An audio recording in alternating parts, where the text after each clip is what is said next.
So how do you expect it to play compared to Calcutta? Yeah, hard to know. I think it's been a bit more high scoring here throughout the tournament. Yeah, it's been a pretty good wicket, so yeah, hard to say. Pat, all the best for the final. People are already building it up as India coming hard at you for the 2003 revenge as well as the WTC final, which you also played as a captain and won it.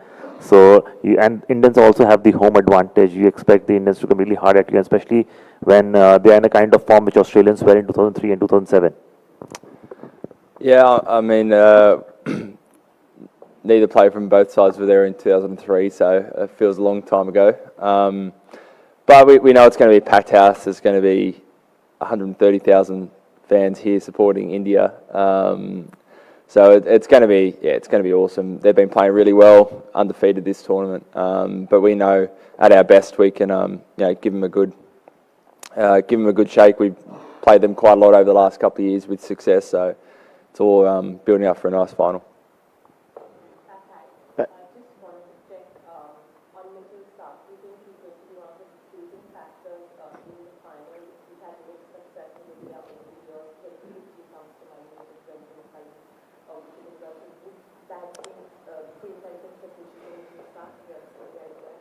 I mean, I wouldn't be surprised. The way he bowled a couple of nights ago up in Kolkata was fantastic. Bowled 7 straight, a couple of key wickets, could have easily had a couple of more. So, opening partnership between him and Joshy Hazlewood's going to be a big one for us.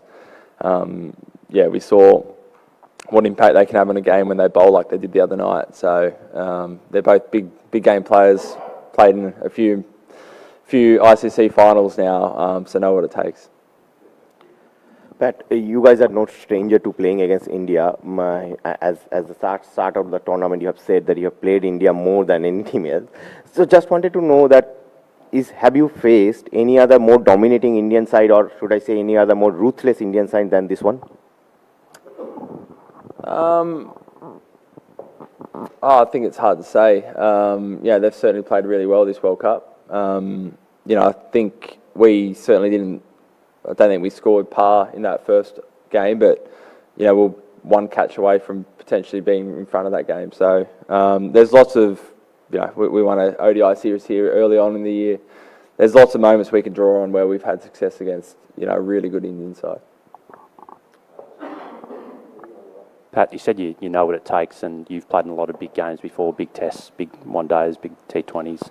But 100,000 people wanting you to fail is probably something new. How do you deal with that, and how does the team deal with that? I think you've got to embrace it. The crowd's obviously going to be very one-sided, but it's also, in sport, there's nothing more satisfying than hearing a big crowd go silent, and that's the aim for us tomorrow. You've just got to embrace every part of a final. Even in the lead-up, there's going to be noise and more people and interest, and you just can't get overwhelmed. You got to be up for it. You got to love it, and just know, whatever happens, it's fine. But you just want to finish the day with no regrets. Hi, as a fast bowler, what do you think are the challenges you face while bowling on Indian wickets? I think similar to a lot of ODI cricket in general, the ball obviously swings for a few overs, but after that there's not much swing. So you've got to try and create wickets in other ways. It's not necessarily catches behind the wicket like you might have in Australia. So you've got to be brave with some of the balls you use, slower balls, bouncers. You've got to keep it, find that balance between mixing it up, but also not go chasing too much. So I think we've struck that balance pretty well. And at least over here in India, a lot of the time by the end of the innings, things like cutters work perhaps better than it does elsewhere in the world. Hey Pat, I know you've said that you've stuck to the processes through the whole tournament, but at Zip and 2 and Sri Lanka none for 100, was there ever a moment where you thought, gee, we might not make it this far? Absolutely, yeah. The proposition at that stage was basically we had to be flawless to make it through to the semis, and fortunately we were. But yeah, absolutely, it's we knew we came up against 2 very good sides to start off with, but we were off the pace. So we knew that we had to change pretty drastically, and yeah, glad we did.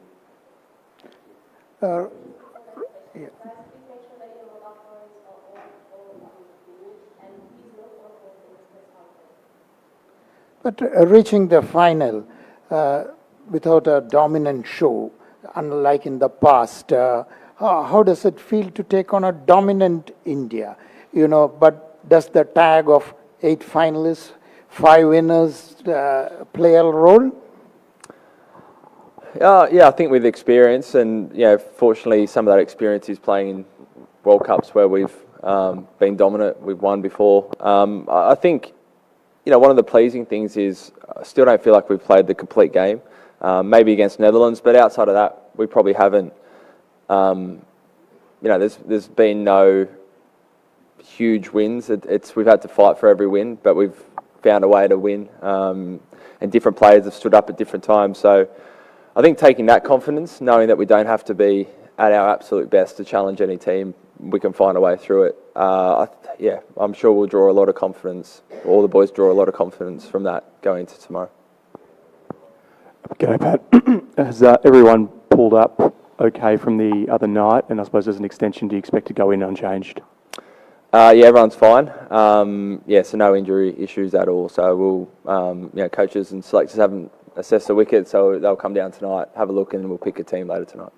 Given the discussion in the lead up to the last game around Marnus and Stoyne, is there any scope, and I know you decide it later, but potentially that if it is more a batting-friendly wicket, that you could be tempted into going with the extra all-rounder? Potentially, yeah. Those are things we'll weigh up before every game. We're lucky we've got a 15-man squad who we feel anyone can step in and perform. They're all ready to go. Like every other game, we go through a process where